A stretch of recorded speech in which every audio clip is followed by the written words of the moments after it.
To the men, living and dead, who did these things, we dedicate this program, The Dambusters, presented by the author himself, Paul Brickhill, dramatized by Morris West, an Australasian radio production.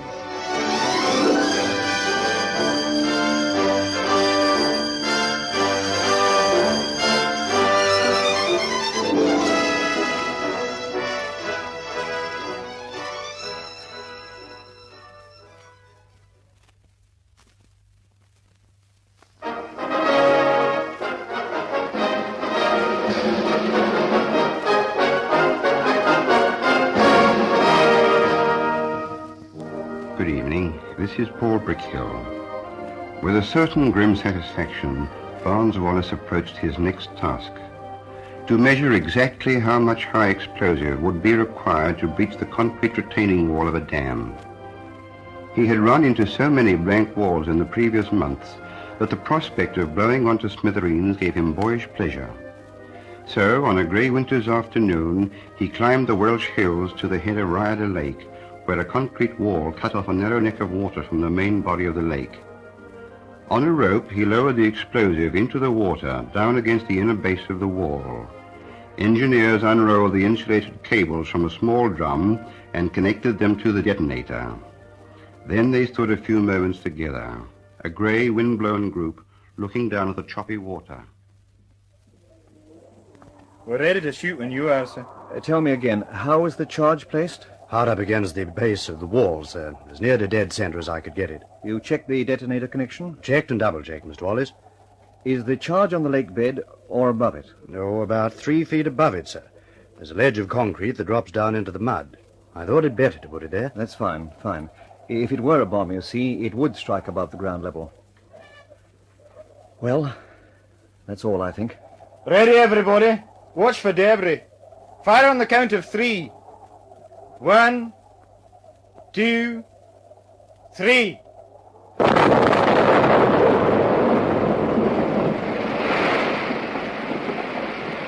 The dam's gone! Do you see that? It's gone! We've blown the dam!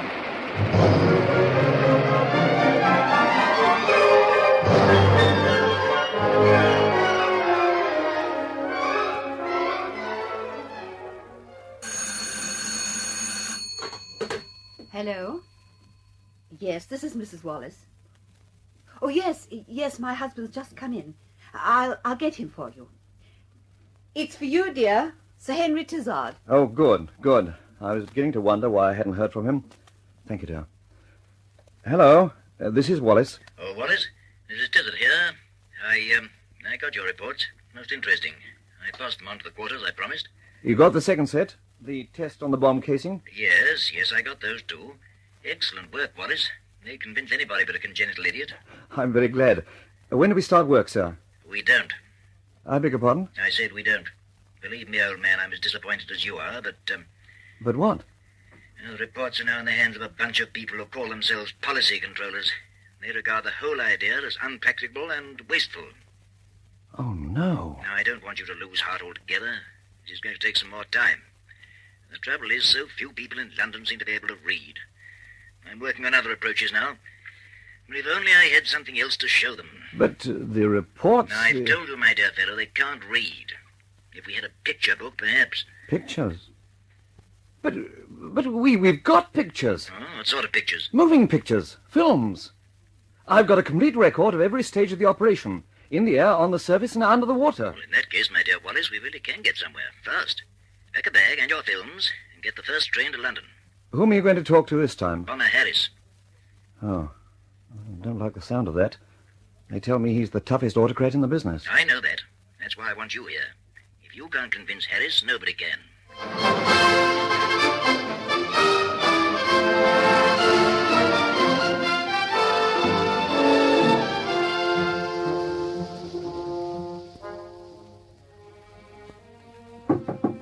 Come in. Oh, it's you, Tizard. This, I suppose, is your inventor fella. This is Mr. Barnes Wallis. Oh. Well, sit down. Take a chair. Haven't much time to waste. Now, what the devil do you want, Wallis? I got no time for you damned inventors, you know. My boys' lives are too precious to risk in your crazy inventions. I designed the planes that your boys are flying today. Was that? Oh, did you? Well, why don't you stick to your last like a good cobbler? Aircraft are made to carry bombs. Bombs are made to do damage. I've worked out a plan for destroying the German dams in the Ruhr. As I've heard about it. It's far-fetched. I don't think so. I've tested it. It works. If you think you can walk in here and get a squadron of Lancasters out of me, you've made a mistake. You won't. Now, look here, Sir Arthur. Take it easy, Wallis. We don't want a squadron, sir. We'd like a chance to prove it in trial with one Lancaster first. You really think you can knock a dam down with that thing? Yes. Well, it may take 3 or 4, but we can put them all in the same place. We'll prove it will work. Prove it, and I'll arrange a squadron. But I'm tired of half-baked inventors trying to run things. Now, look... We've got some films here that show clearly how it works. All right, let's see 'em. I'll get Sanderby in on this. He can work the projector. If it's as good as you say, there's no point in letting everyone know. Come into the projection room. I'll have some tea sent in.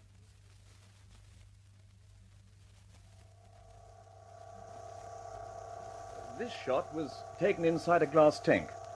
You see the model bomb plunging under the water and crawling into position at the base of the wall, which is exactly where we need it, to create the maximum damage by transmitted thrust. And that's all, gentlemen. Switch on the lights. Well, Harris, what do you think? Very interesting. If you want any other demonstrations, I'll be... Nothing more for the moment, thanks. I'll think it over. Day, Tazard. Day, Wallis. Thanks for coming.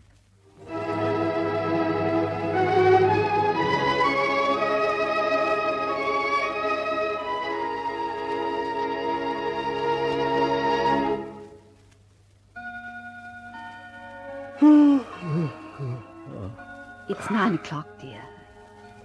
You're tired. Why don't you go to bed early for a change? No, not yet, dear. I'll sit up for a while, I think. You know, I've been wondering... Wondering what, dear? Why it is that men of affairs, men of action, great men, some of them, regard the scientist as a sort of addle-pated idiot who can't even tell the time of day. They don't all think that way, my dear.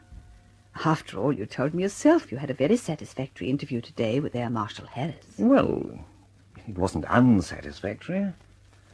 The saddening part is that it has taken all these months to persuade him to regard me as what I am, a reputable scientist with solid achievement to his credit. Look, my dear, Vickers themselves have made hundreds of thousands of pounds out of me alone. They know that when I present them with a set of figures and drawings, it's solidly reasoned, accurate work. Not to be dismissed lightly because they don't like the colour of my eyes or the way I wear my tie. There are times when I... Dear, who can be calling at this hour? Oh, I'll take it. It's probably someone from the works.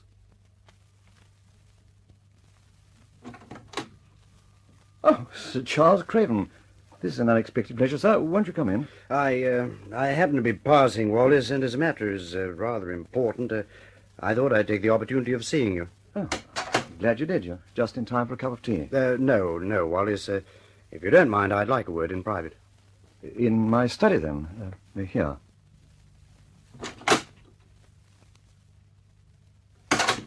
And now, Sir Charles, what can I do for you?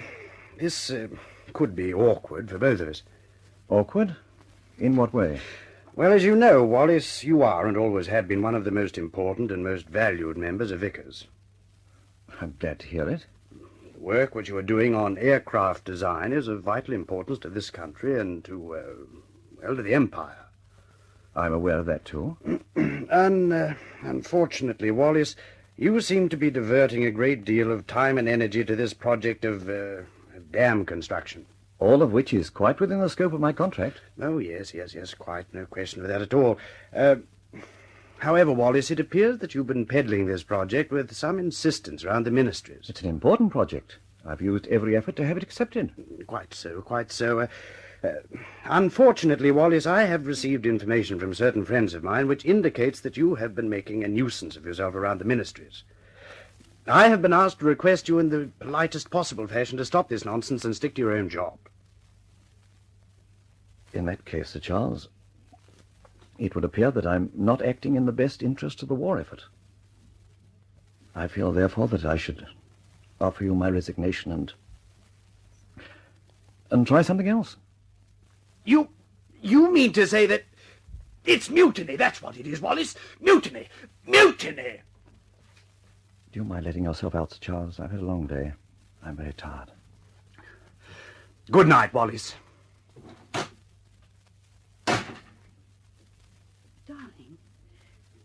Darling, what is it? What was Sir Charles shouting about? I've resigned. Resign? But what for? Why? All your work... Do you mind bringing me a glass of water? I think I'll sit down for a moment. Was it because of the other things you've been doing? That's right. I'm a nuisance at the ministry's. Oh, no.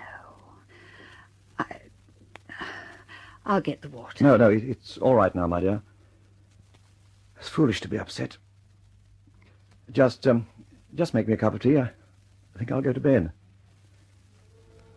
Good night, my dear.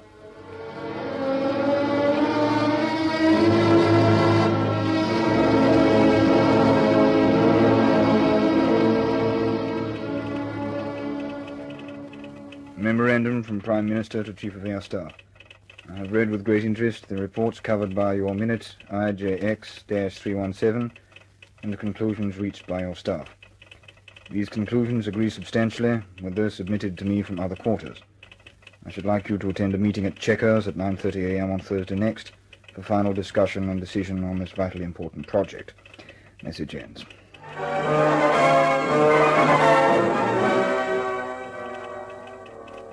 Memorandum acknowledged. I shall be present at the Chequers meeting on Thursday next at 9:30 a.m. Message ends.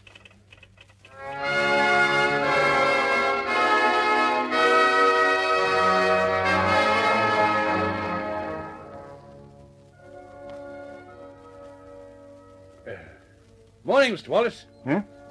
Oh, morning, Bud. Oh, Mr. Wallis. Yes, Bud, what is it? I left a message in your office, Mr. Wallis. Sir Charles Craven would like to see you when you come in. Sir Charles? Oh, yes. Yes, Bert, I'll call in and see him.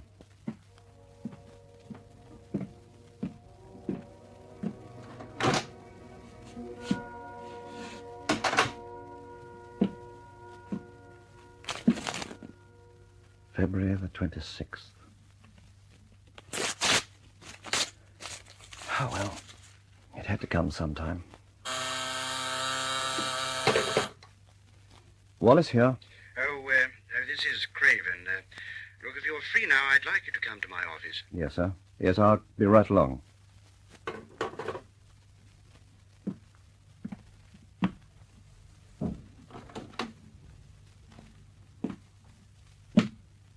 Nuisance to the ministry. Nuisance to the ministry. Nuisance to the ministry.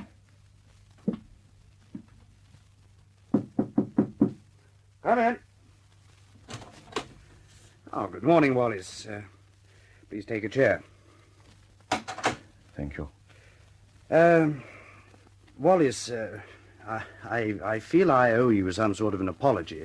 Well, for... It's unnecessary, Sir Charles. You will probably be called to London within the next hour or two, but for obvious reasons, I should like you to have the news from me first. What news?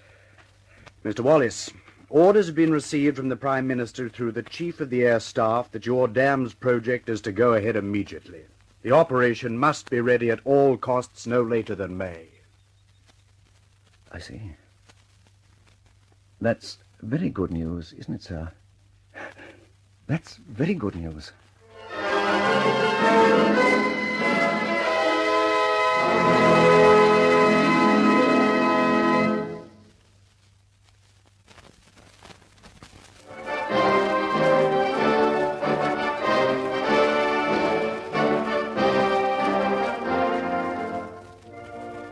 The Dambuster project was approved at last, and for Barnes Wallis, life was work from dawn till midnight. He planned, he drafted, thought, discussed, consulted experts on weather and explosives, on aerodynamics and civil engineering. His job was to design the Dambuster bomb. Other men had the problem of delivering it on target. So, on March the 15th, Sir Arthur Harris, Chief of Bomber Command, called to his headquarters Air Vice Marshal the Honourable Rafe Cochrane. That's the project, Cocky.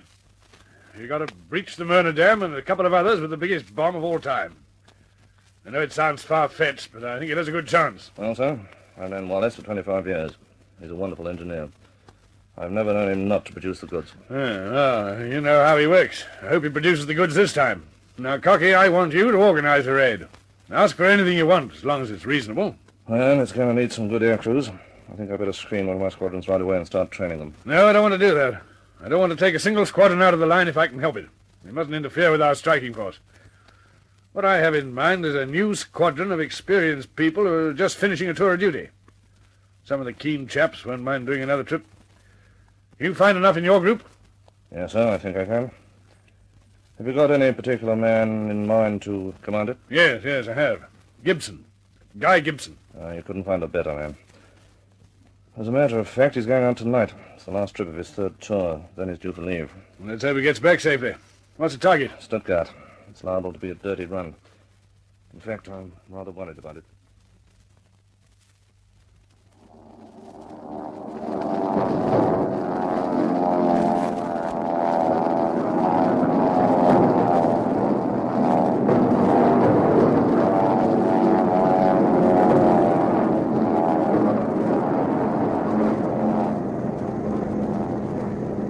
Captain. Left.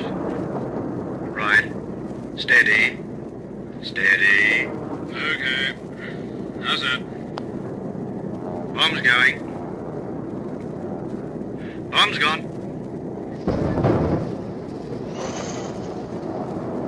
Captain, the crew, port out are gone. I'll take it down. Wait for it.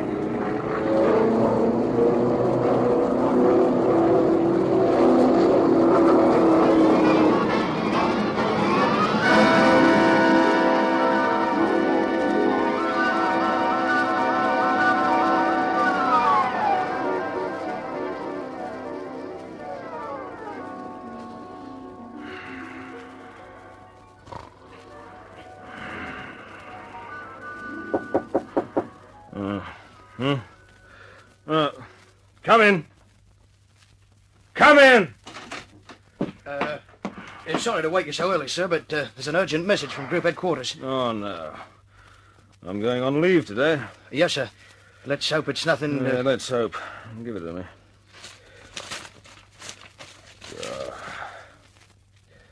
Leave cancelled. Report immediately. Number 5, group headquarters. Duh. Wouldn't it? Yes, sir. Wouldn't it?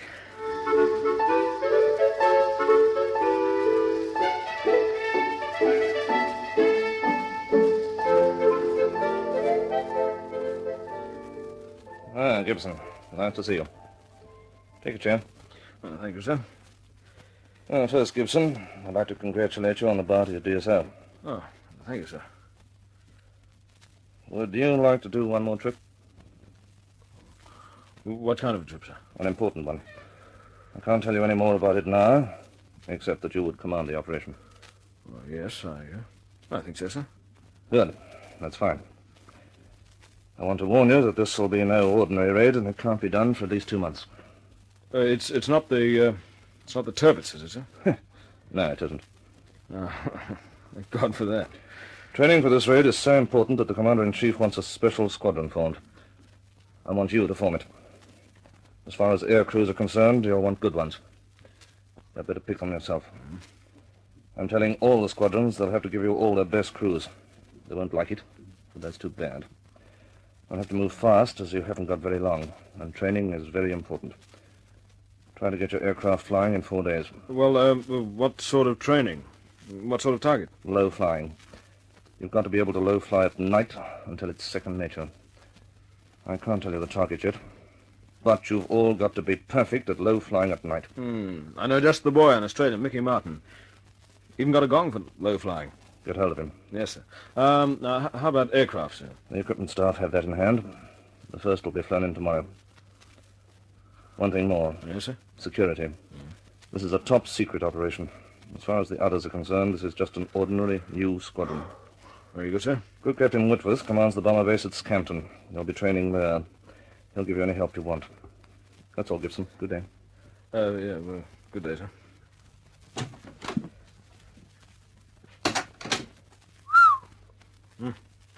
How the hell do you start to organize a squadron? Well, that's one of the things even a wing commander is expected to boggle at. There are 21 crews, 7 men in each. There are pilots, navigators, engineers, bomb aimers, wireless operators, and gunners. There are 21 aircraft. There are a dozen different trades in the ground crew. There's a list of equipment from spark plugs to thermos flasks. There are blankets and beer bootlaces and toilet paper. And to get all those things, you have to have a number. A number? What sort of a number? A squadron number, of course. I haven't got a squadron yet. How the hell do I go about getting a number? Oh, some boffin in the Air Ministry. They probably don't work so fast there. Well, what do I do then? You make one up. For the moment, we'll call you Squadron X.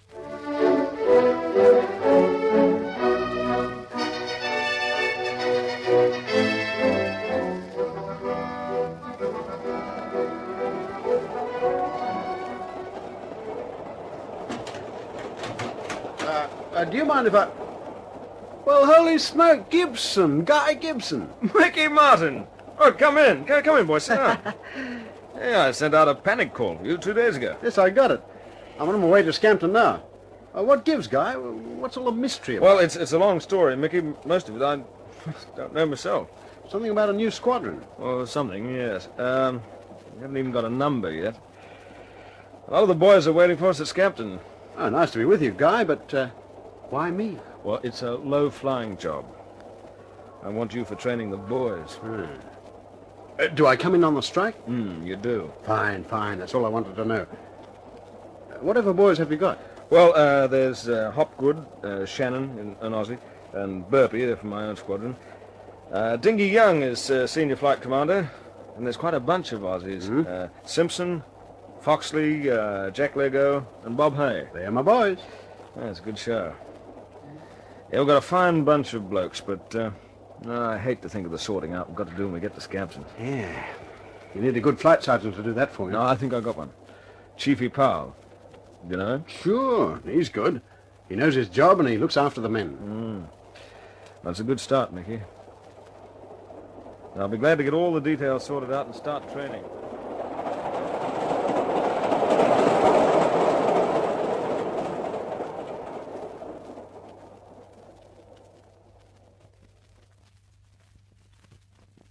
Flight Sergeant Powell reporting, sir. Oh, well, stand easy, Flight. What's the news? Well, sir, all air crews are in and settled in quarters. I'll see them at mess tonight. What about ground staff? Oh, still coming in, sir. I'm sorting them out now. They look pretty good to me, but, what is it? a bit of trouble, sir. What sort of trouble? A bunch of charge sheets. One of the SPs has been putting my men in for scruffy uniforms. Anything in it? Nothing, sir. Boys have had to travel a long way. Some of them need new outfits anyway. To hell with the charges. We can't start a squadron that way. Well, that fixes that. Now, tell the equipment officer that I want all my men refitted tomorrow morning. Well, I've already done that, sir, but he says the squadron hasn't got a number and he hasn't got any authority. Oh, does he? Ah. Give me that phone.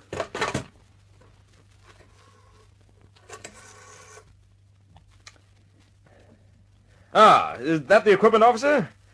Listen, this is Gibson. And what's this I hear about no refit for my men? I don't give a tinker's damn whether they've got a number or not. That's not your business, that's mine. I want every one of those men completely refitted before parade tomorrow morning. To hell with the papers. I'll sign them when I'm ready. That's that. All right, take over, Flight. I'll see the men on parade tomorrow morning. Yes, sir. And, sir? Yes? I think I'm going to like this squadron, sir.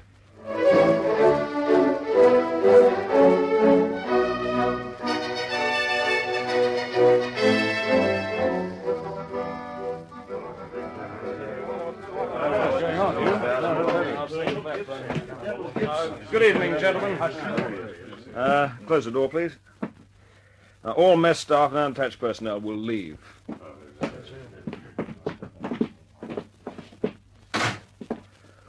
Right. Now, I know you're all wondering why you're here. Well, you're here as a crack squadron to do a special job, which I'm told, will have startling results and may shorten the war. I can't tell you what the target is or where it is. All I can tell you is you'll have to practice low flying, day and night, until you can do it with your eyes shut. It's the ruddy turpits. No, don't jump to conclusions. It may be the turpits, it may not. Whatever it is, I want you to be ready. If I tell you to fly to a tree in the middle of England, I want you to be able to do it. If I tell you to fly through a hangar that isn't wide enough for your wingtips, I want you to be able to do that too. You've got to do everything you're told without question. Now, discipline is essential. So is security.